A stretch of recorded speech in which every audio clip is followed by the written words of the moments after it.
এবারে তৃণমূলের পাশাপাশি নির্বাচনী স্ট্র্যাটেজিক সংস্থা আইপ্যাককে মুর্শিদাবাদ জেলায় সাম্প্রদায়িক উত্তেজনা ছড়ানোর জন্য দায়ী করলেন অধীর চৌধুরী।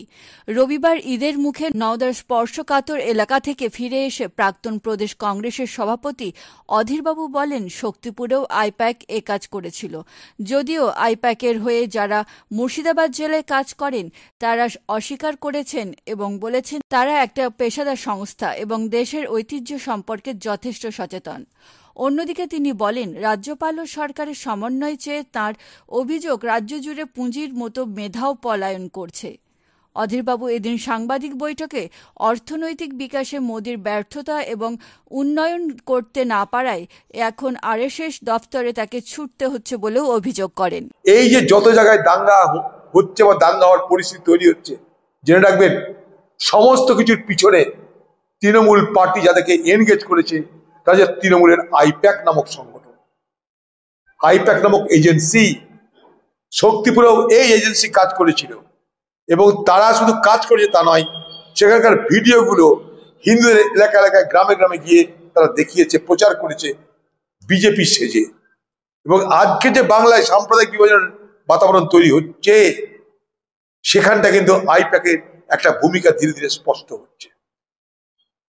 এই আইপ্যাক কখনো এনআরসি, কখনো লক্ষ্মীর ভান্ডার, আজ আইপ্যাকের নিদান হচ্ছে সাম্প্রদায়িক বিভাজন করার চাট করে দাও।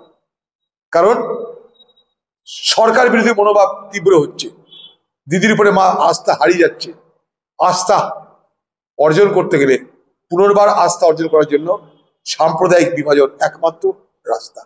রাজ্যপালের কতটা ক্ষমতা যাই না, রাজ্যপাল চাইতে পারে, তবে রাজ্য আর রাজ্যপালের মধ্যে যেন কোনো কুরুচিকর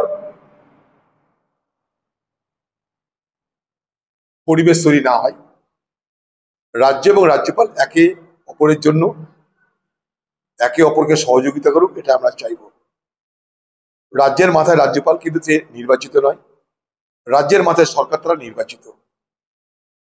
যে নির্বাচিত সরকার আর যাদেরকে বসানো হয়েছে, বসানো হওয়া যে প্রতিষ্ঠান, দুটোর মধ্যে ফারাক তো আছে। তার জন্য ভারতের সংবিধানে সবকিছু স্পষ্ট বলা আছে রাজ্যপালের কতটা ক্ষমতা, রাজ্যের কতটা ক্ষমতা।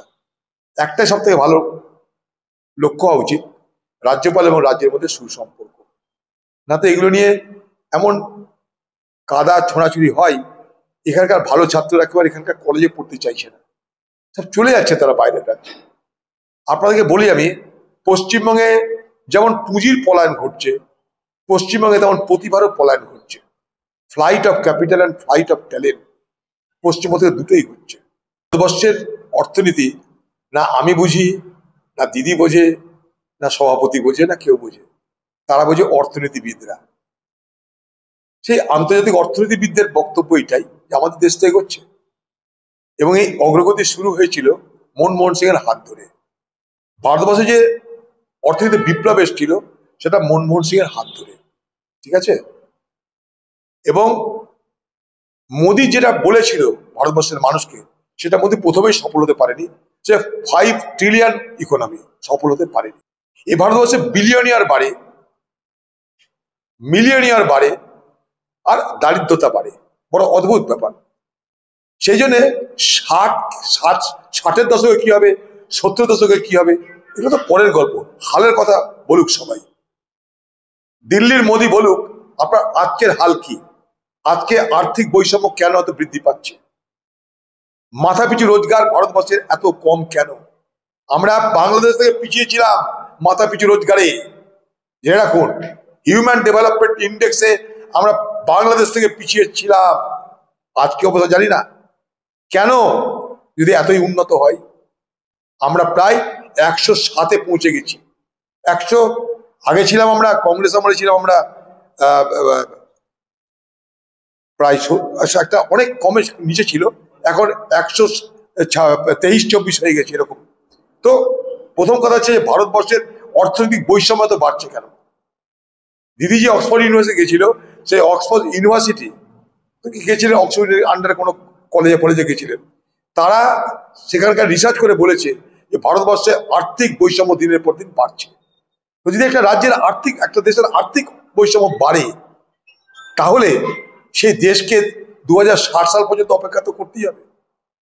এই ভারতবর্ষকে ডক্টর মনমোহন সিং বলে গেছিল যে মোদির যে স্বপ্ন 2025-এর মধ্যে 5 ট্রিলিয়ন ইকোনমি, সেটা করতে গেলে প্রতি বছর দেশের গ্রোথ, আর্থিক যে গ্রোথ অফ আওয়ার ইকোনমি, সেটা অন্তত 8% হওয়া উচিত।